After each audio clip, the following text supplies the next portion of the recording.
What if I told you that behind the glittering lights of classic Hollywood hid secrets more chilling than any film noir?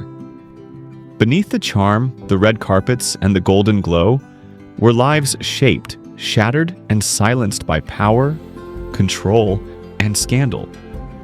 Welcome to Classic Hollywood, where today we rip back the velvet curtain to reveal 7 legendary stars whose real-life stories were far darker than any role they played on screen. These aren't just tales, they're warnings from a time when contracts controlled not just careers, but entire lives. Let's begin. Number 1. Jean Harlow, the blonde bombshell. Silenced by secrets. She wasn't just a star, she was the star. The original platinum blonde Jean Harlow shimmered like a diamond in the 1930s sky. With her iconic looks, flirtatious charm, and on-screen magnetism, she seemed to embody everything glamorous about Hollywood's golden age. But behind that glow was a far more tragic story, one carefully hidden just out of frame. Harlow's career was tightly controlled by Metro-Goldwyn-Mayer, MGM, one of the most powerful studios of the era. To the world, she was radiant and carefree. But in reality, she was a product of studio fabrication. A carefully sculpted image, polished until it gleamed. And suffocated. Her signature blonde hair? It wasn't natural. It was the result of harsh weekly bleach treatments, often involving toxic chemicals like ammonia and peroxide that burned her scalp and damaged her health. She was instructed to wear specific clothes, speak a certain way, and maintain a public persona that left no room for the real Jean Harlow, just the fantasy that MGM sold to audiences. But the control didn't stop at aesthetics. Even her personal life became studio property. In 1932, at the height of her fame, Harlow married Paul Byrne, a respected and influential producer at MGM. To the outside world, it was a perfect match, Hollywood royalty uniting in a fairy tale romance. But just 2 months into the marriage, tragedy struck. Paul Byrne was found dead at their home, a gunshot wound to the head. The death was swiftly ruled a suicide, or so the public was told. Behind the scenes, the studio's powerful fixers went into overdrive, rushing to suppress rumors, pay off reporters, and construct a narrative that would protect both the studio's profits and Harlow's brand. Some believe Byrne's death was not as simple as it appeared. Others suggest that Harlow had discovered disturbing secrets and that the marriage was more of a publicity stunt or even a cover for deeper issues within the studio system. Whatever the truth, MGM's priority was not justice, it was damage control. Studio executives moved quickly to isolate Harlow from the scandal. They shaped press coverage, fed the media false leads, and reportedly used confidential information about Harlow's romantic history and personal life as leverage, warning her that any deviation from the studio's plan could end her career in an instant. Jean Harlow became a prisoner of her own fame, forced to smile, to comply, and to perform both on-screen and off. And it wasn't just her heart that suffered. Her health began to deteriorate, gradually and then rapidly. By 1937, at only 26 years old, Harlow fell gravely ill while filming the movie Saratoga. She died shortly after of kidney failure, an illness many believe was worsened by years of stress, neglect, and the brutal demands of the industry. Her funeral was attended by thousands, and fans mourned the loss of a legend, but few knew how little control she had over her life. Few knew the real woman behind the carefully painted smile. Jean Harlow's legacy is still felt today. She was electric, unforgettable, but also a casualty of a system that saw stars not as people but as property. Her story is a haunting reminder that in classic Hollywood, the brightest lights often cast the darkest shadows. Number 2. Rita Hayworth, the Love Goddess. Rewritten by the studio. She was the very definition of screen allure, grace, beauty, sensuality wrapped in satin. To audiences, she was Gilda, the ultimate femme fatale. But to herself, Rita Hayworth would later say, "I'm tired of being thought of as a movie star instead of a human being." Because behind the name, behind the glamour, was Margarita Carmen Cancino, a young dancer of Spanish descent whose entire identity was stripped away by a system determined to repackage her for profit. When she was discovered by Columbia Pictures, studio head Harry Cohn saw her not as a person, but as a marketable image. And to make her fit that mold, everything had to change. First, her name. Margarita Cancino sounded too ethnic, too foreign for 1940s America, so they rechristened her Rita Hayworth. Next came her appearance. Her natural hairline was considered too low, a feature they deemed too Latina for leading roles. So they literally burned it away with electrolysis, a painful process repeated for months. Her hair was dyed, her skin lightened, her accent erased. The goal? To erase her heritage, to manufacture a fantasy that American audiences would find palatable. And it worked. Rita Hayworth became an overnight sensation, the pin-up girl of World War II, the woman whose image was painted on bomber planes and tucked inside soldiers' pockets. She was idolized by millions. But Rita was never allowed to be herself. The studio controlled her image with an iron grip. They dictated what she wore, who she could be seen with, even how she should speak during interviews. Relationships? Orchestrated? Public appearances? Scripted? Privacy? Non-existent. Behind closed doors, Rita faced a brutal truth that many women in Hollywood lived with in silence. The expectation, sometimes spoken, sometimes implied, that she be agreeable to powerful men. That included studio heads, producers, and financiers. It was the unspoken rule of survival, and saying no could mean the end of everything. In her personal life, Rita longed for freedom, for love that wasn't conditional or staged for the cameras. She married 5 times, including a high-profile union with Prince Ali Khan, a romance that captivated the world. But even that escape wasn't enough. The studio viewed her marriage as a threat to their investment. They feared she would leave Hollywood behind. And when the marriage fell apart, Rita returned, emotionally worn down, career momentum lost, and no longer the studio's top priority. By the 1950s, the very industry that made her had moved on. Her fame faded, and so did the roles. She struggled with depression, alcoholism, and a deep sense of disillusionment. The woman who had once been worshipped as a goddess was now left alone with the cost of her stardom. In one of her final interviews, she summed up the tragedy of her life with heartbreaking honesty. "Men go to bed with Gilda, but they wake up with me." Rita Hayworth was a dream crafted by Hollywood, but the real woman was sacrificed to maintain that illusion. She gave everything to the studio system: her name, her face, her body, and ultimately, her happiness. And in return, she was left with fame without freedom, and love without permanence. Her story stands as a powerful reminder that in classic Hollywood, being seen didn't always mean being. Number 3, Joan Crawford, the queen of the silver screen, and a prisoner of perfection.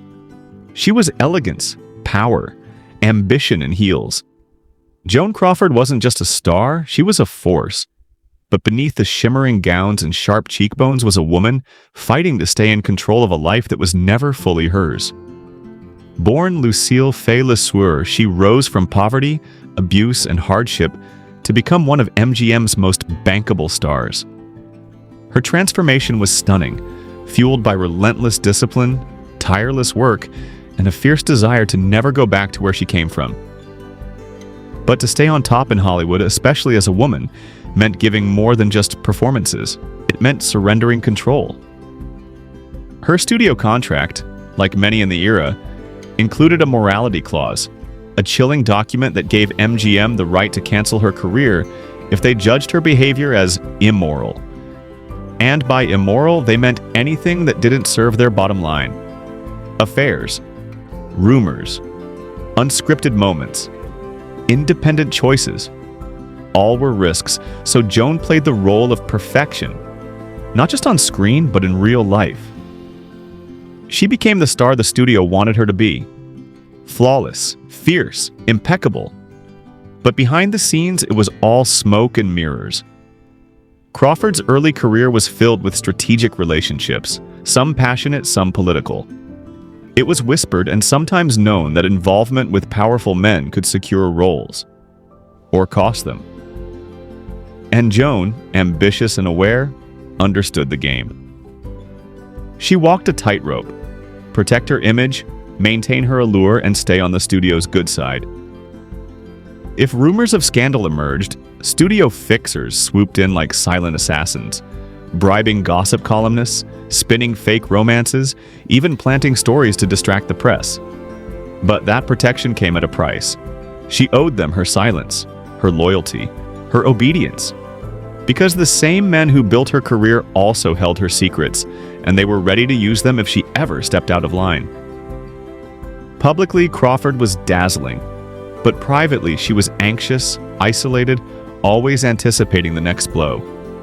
She lived in fear of betrayal from lovers, from friends, from the press, and often took extreme steps to control every aspect of her image. She once said, "If you want the girl next door, go next door." Because she knew she was not allowed to be vulnerable, or soft, or real. Not in that town, not in that era. As she aged, Crawford's grip on her career began to weaken. Hollywood was brutal to women over 40, especially women who dared to fight back. But Joan didn't go quietly. She clawed her way into dramatic roles, reinventing herself yet again. Even after leaving MGM, she worked for Warner Brothers, then independent films, defying the system that wanted to discard her. Still, the scars of control never left. In her later years, she spoke of the loneliness, the paranoia, and the endless pressure to remain a fantasy, to never let her guard down. And after her death, those cracks in the fantasy widened. The memoir by her daughter, Mommy Dearest, portrayed a woman shaped by years of trauma and emotional suppression. A mother who demanded the same perfection from her children that Hollywood once demanded from her. Joan Crawford's story is not simple. She was a survivor, a strategist, and at times a victim of her own myth. But make no mistake, her life was a product of a system that demanded more than talent. It demanded total control. Her legacy remains iconic, her performances unforgettable. But behind the shoulder pads and the piercing eyes was a woman who had to fight for everything, including the right to simply be herself. Number 4, Dorothy Dandridge. The star who shattered barriers and paid the price. She walked into history as a vision of beauty, grace, and raw talent. Dorothy Dandridge wasn't just a performer, she was a pioneer. The first black woman to be nominated for an Academy Award for Best Actress. A moment that should have opened every door. Instead, it exposed just how many of those doors were locked. From the inside. In the 1940s and 50s, Hollywood had a rigid system, and it wasn't built for women like Dorothy. Not in color, not in class, and certainly not in power. She was captivating, on stage, on screen, in every room she entered. But for all the accolades, Dorothy Dandridge was never truly free. Not to choose her roles, not to love whom she wanted, not even to speak her truth. While white actresses were offered varied and complex characters, Dorothy was repeatedly handed roles that were exotic, tragic, or submissive. Her talent, so evident in films like Carmen Jones, was often dismissed or downplayed in favor of stereotypes that comforted white audiences and placated white executives. Behind the scenes, she was often preyed upon by producers and studio heads, men who saw her not as an equal, but as an opportunity. Whispers followed her through the corridors of power. Accept the advances, keep quiet, play the game, or lose everything. And the threat was real. Dandridge knew that one scandal, one rumor, could end her career. Not because of what she did, but because of who she was. As a black woman in a white-dominated industry, her margin for error was razor thin. She wasn't even free to love. Romantic relationships, especially with white men, were heavily scrutinized. Studios and PR handlers warned her to hide those connections, fearing public backlash and box office damage. She once fell in love with a white director, but the pressures around them were suffocating. She had to choose, career or happiness. She chose her career, and Hollywood punished her anyway. Even after her Oscar nomination, the roles didn't come. The breakthrough moment that should have changed everything changed nothing. She was offered second-tier parts, or none at all. The same industry that held her up as a symbol of progress had no idea what to do with her after the applause faded. Worse still, the psychological toll of that constant rejection, isolation, and hyper-control began to erode her spirit. She struggled financially, faced divorce, endured cruel tabloid gossip, and behind her radiant smile, she was slowly unraveling. Dorothy Dandridge died in 1965, under mysterious circumstances. Some say suicide, others accidental overdose. She was just 42 years old. Today she's remembered as a groundbreaker, a woman who carried the weight of a movement on her back while trying to simply exist as an artist. But her story is not just one of triumph. It is also a tragic illustration of how Hollywood could celebrate a star publicly while crushing them privately. Dorothy Dandridge opened doors, yes, but it's time we also remember what it cost her to do it. Number 5. Frances Farmer, the actress who refused to break. Until they broke her. She had beauty, brilliance, and the kind of raw talent that couldn't be taught. Frances Farmer was never meant to just play a role. She was born to defy them. But in a town built on control, her independence wasn't celebrated. It was crushed. In the late 1930s, Farmer was a rising star. Critics compared her to the greats. She wasn't content with being another studio puppet. She read Nietzsche, wrote essays, questioned authority, and refused to smile for anyone's comfort. And that terrified Hollywood. Farmer signed her first contract at the height of the studio era, a time when actors were bound by ironclad agreements that dictated what they wore, who they dated, how they spoke, even what they believed. But Frances wasn't interested in pretending. She challenged her scripts, refused roles she found demeaning, walked out of press events if she felt exploited, and she called out the industry for what it was, a machine that didn't care about artistry, only profit. The studios retaliated, not with open confrontation, but with whispers. Whispers of instability, of defiance, of difficult behavior. And in a world where women were expected to be grateful, compliant, and quiet, Frances Farmer became the enemy of the system. As her clashes with executives escalated, so did the consequences. The media began painting her as unbalanced. Studio fixers stopped covering for her. Rumors turned into headlines, and then she was gone. In 1942, after a series of public outbursts and arrests, some exaggerated, others possibly staged, Frances was institutionalized. What happened next reads like a horror film, but it was real. Inside those psychiatric hospitals, Frances endured unspeakable abuse. Forced medications, physical restraints, electroshock therapy, and according to some reports, even a lobotomy, though this remains a point of tragic speculation. The studios washed their hands of her. The press labeled her insane. And Frances Farmer became a cautionary tale, not of mental illness, but of what happens to women who fight the system. After years of institutionalization, she was finally released, but by then, her spirit had been almost completely dismantled. She tried to return to acting, tried to rebuild, but Hollywood had moved on. And the woman they once called a genius was now just a footnote. In her later years, she spoke about what had been done to her, how she had been punished for nonconformity, silenced for refusing to play the game. She said, "I have never been disillusioned because I never had illusions." And that quote may be the most honest summation of her life. Frances Farmer's story is more than tragic. It's terrifying. It's the story of a brilliant woman crushed under the weight of systemic control, misogyny, and unchecked power. Not because she failed, but because she refused to surrender. Her name may not shine as brightly as some of her peers, but her legacy? It casts a long, haunting shadow, a warning to every artist who dares to speak truth in a world built on illusion. Number 6. Lupe Vélez, the Mexican Spitfire. The studio couldn't control. She was fierce, fiery, fearless. Lupe Vélez wasn't just a star, she was a storm wrapped in silk. With a laugh that could light up a room and eyes that sparked like firecrackers, she was unlike anyone Hollywood had ever seen. But the same system that built her up would soon tear her apart. Arriving in Hollywood in the late 1920s, Velez quickly made her mark. She was bold, audacious, theatrical, and producers loved her energy, so long as they could shape it to fit their agenda. They dubbed her the Mexican Spitfire, a nickname that reduced her vibrant identity to a racial caricature. She was cast in roles that played up her accent, her temper, her sexuality, always fiery, always foreign, never fully human. Her talent was real. Her comedic timing? Impeccable. But she wasn't allowed to play serious characters. Dramatic roles were reserved for white actresses.